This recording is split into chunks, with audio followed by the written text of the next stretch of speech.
برتن نہیں دکھائی دے رہے ہیں۔ فرمایا امیر المومنین ایسا کیسے ہو سکتا ہے کہ میرے گھر ہو اور سونے کے لیے بستر نہیں تو مصلی تو ہے، ایسا کیسے ہو سکتا ہے کہ کھانے کے لیے برتن نہ ہو؟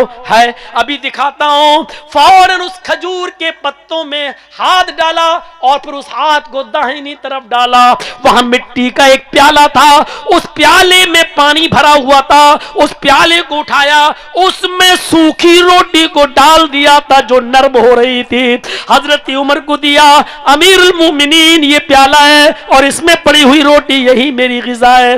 فرمایا ابو عبیدہ تم یہ کھاتے ہو؟ فرمایا نہیں، میں تو جب شام جاتا ہوں تو 3-4 دن کے لیے جب میں یہاں آتا ہوں تو شام میں ہی ایک عورت رہتی ہے، میں اسی سے 4-5 دن کی روٹیاں اکٹھی بنوا لیتا ہوں اور جب میں یہاں آتا ہوں تو میں لے کے چلا آتا ہوں، جب تک وہ روٹی نرم رہتی ہے میں کھاتا رہتا ہوں، جب وہ روٹی سوکھ جاتی ہے تو میں اسی پانی میں اس کو نرم کرنے کے لیے ڈال دیتا ہوں اور جب وہ نرم ہو کر پھول جاتی ہے تو میں یہی روٹی کے ٹکڑے چبا لیتا ہوں، کھا لیتا ہوں، یہی میری دنیا ہے۔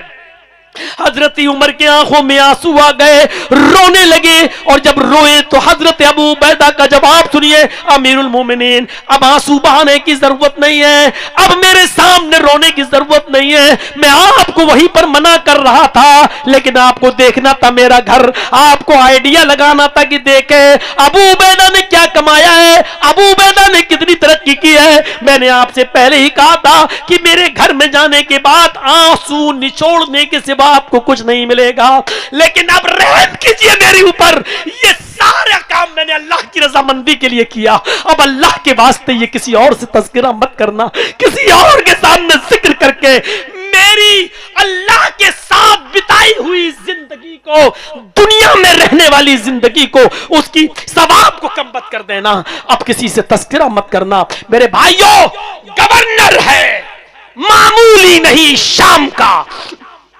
اردن کا، فلسطین کا، لبنان کا، لیکن حال یہ ہے کہ اس کے گھر میں سونے کے لیے گدا نہیں ہے، حال یہ ہے کہ اس کے پاس کھانے کے لیے چکن اور مٹن نہیں ہے، حال یہ ہے اس گورنر کا کہ وہ اپنے گھر کے مٹی کے پیالے میں سوکھی ہوئی روٹی کے ٹکڑوں کو ڈالتا ہے اور جب وہ نرم ہو جاتی ہے تو اسی کو چباتا ہے۔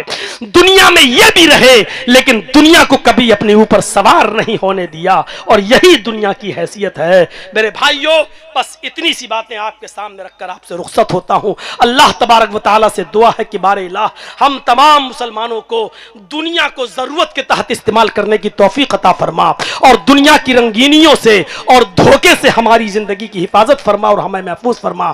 جب تک ہمیں زندہ رکھ اسلام پہ رکھنا، اور جب ہمارا خاتمہ ہو تو ایمان پر فرمانا۔ وما علینا الا البلاغ المبین، وآخر دعوانا ان الحمد للہ رب العالمین۔ السلام علیکم ورحمۃ اللہ وبرکاتہ۔ ساتھ میں ایک بات پھر کہہ دیتا ہوں میں آپ سے کہ مجھے سب سے زیادہ تکلیف اور سب سے زیادہ دکھ اس وقت ہوتا ہے جب آپ کیمروں میں میرے فوٹو اور سیلفی لے کر اپنے موبائل میں قید کرتے ہیں۔ اللہ کی قسم کھا کے کہتا ہوں کہ مجھے بڑی گھٹن اور بڑی تکلیف ہوتی ہے، برائے مہربانی مجھے یہ تکلیف مت دیجیے، آپ دعا دیجیے اگر دینا ہی ہے، اور آپ کے لیے ہم دعا کریں اللہ تعالی ہم سب کو دنیا میں مومن بنا جب تک زندہ رکھے، اسلام پہ زندہ رکھے، اور ہم سب کا جب خاتمہ ہو تو ایمان پر ہمارا خاتمہ فرمائے۔ السلام علیکم ورحمۃ اللہ۔